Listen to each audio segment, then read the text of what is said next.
సమస్యది YCP సమస్య కాదు, జగన్ సమస్య. ప్రజల సమస్య కొరకు మేము బాయ్కాట్ చేస్తా అంటే 2 బాయ్కాట్ చేయాలి. మీరు అన్నట్లు అసెంబ్లీ బాయ్కాట్ చేయాలి, కౌన్సిల్ బాయ్కాట్ చేయాలి. లేదు పార్టీ సమస్యగా బాయ్కాట్ చేస్తానన్నా 2 బాయ్కాట్ చేయాలి. కానీ అసెంబ్లీ బాయ్కాట్ చేసి కౌన్సిల్ ఎందుకు బాయ్కాట్ చేస్తలేరు? ఒకటి వాళ్ళు చెప్పేది మాకు మైక్ ఇవ్వరండి. మరి అసలు కౌన్సిల్లో మైక్ ఇస్తారా? అసెంబ్లీలో మైక్ ఇవ్వని వాళ్ళు కౌన్సిల్లో మైక్ ఇస్తారా? 2 అంటే అక్కడ కౌన్సిల్లో బొత్స సత్యనారాయణకు ప్రతిపక్ష నేత హోదా ఉంది, అసెంబ్లీలో జగన్మోహన్ రెడ్డికి ప్రతిపక్ష నేత హోదా లేకపోతే తన సహచరుని ముందు తాను చిన్నబోతానని కనుక జగన్కున్న ఇగో ప్రాబ్లమా? సో కంపారిజన్ ఏమైనా చేసుకుంటున్నాడా? సో శాసన మండలిలో ప్రతిపక్ష నేత క్యాబినెట్ హోదా, శాసనసభలో జగన్మోహన్ రెడ్డికి ఆ హోదా ఉండదు. ఈ కంపారిజన్ భరించలేకపోతున్నాడా?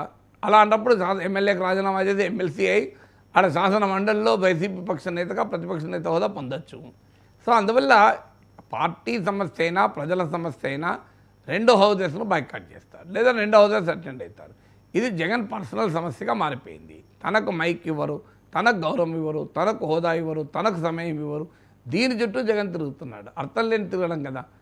మీకు శాసన మండలిలో నువ్వు ప్రభుత్వాన్ని పైన పోరాటానికి సిద్ధపడి శాసనసభలో 11 మంది ఉన్నా కూడా నేను వెళ్ళను అంటే అవమానం అంటూ వస్తే ఇక బొత్స సత్యనారాయణకు అవమానం రావడం లేదా? రోజు ఉతికారేస్తే లేదా బొత్స సత్యనారాయణ? నిన్నగా మొన్న లోకేష్ కూడా బొత్స సత్యనారాయణ పైన అటాక్ చేయలేదు. రోజు మంత్రులు బొత్స పైన అటాక్ చేస్తున్నారు. అమరావతి నుంచి మొదలుకొని పోలవరం వరకు సమాధానాలు చెప్పలేక ఇబ్బంది పడుతున్నాడు కదా బొత్స. మరి జగన్కి ఏం ప్రాబ్లం? బొత్సకు లేని ప్రాబ్లం జగన్కి ఎక్కడ ఉంటుంది? ఏం బొత్స సత్యనారాయణకు శాలువాలు కప్పి బొక్కేలు ఇచ్చి తెలుగుదేశం వాళ్ళు చాలా గౌరవంగా చూస్తున్నారా? అక్కడ వైసీపీని ఫుట్బాల్ ఆడతలేరా టీడీపీ వాళ్ళు?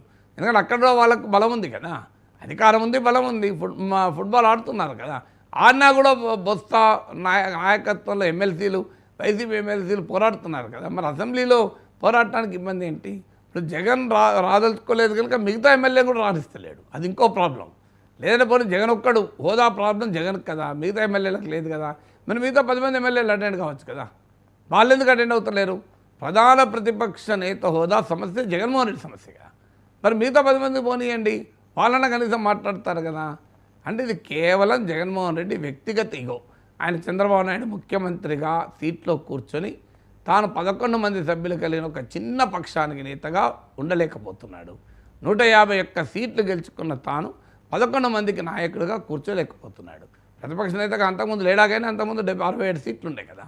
అంతకుముందు బలమైన ప్రతిపక్షానికి నాయకుడిగా ఉండే. ఇంత బలహీనమైన పక్షానికి నాయకుడిగా ఉండదలుచుకోలేదు. అందులో రఘురామకృష్ణరాజు లాంటి వాళ్ళు సభాపతి సీట్లో కూర్చొని, అయ్యన్న పాత్ర లాంటి వాళ్ళు సభాపతి సీట్లో కూర్చొని ఫుట్బాల్ ఆడతారన్న అనుమానం ఉంది. మరి తానలే పనిచేశాడు కదా. మంత్రి సీతారాంతో చంద్రబాబు నాయుడు పైన ఎన్నిసార్లు మాట్లాడించాడు? చంద్రబాబు నాయుడు మంత్రివర్గంలో సీతారాం మంత్రిగా ఉండే ఆ డీసెన్సీ కూడా పాటించలేదు కదా. తాను క్యాబినెట్ మినిస్టర్గా చంద్రబాబు నాయుడు కొలువులో పనిచేశాడు. అలాంటి స్పీకర్ లాంటి గౌరవప్రదమైన సీట్లో కూర్చొని ఆనాటి ప్రధాన ప్రతిపక్ష నేత ఈనాటి ముఖ్యమంత్రి పైన ఎలా వ్యవహరించాడో మనం చూడలేదా?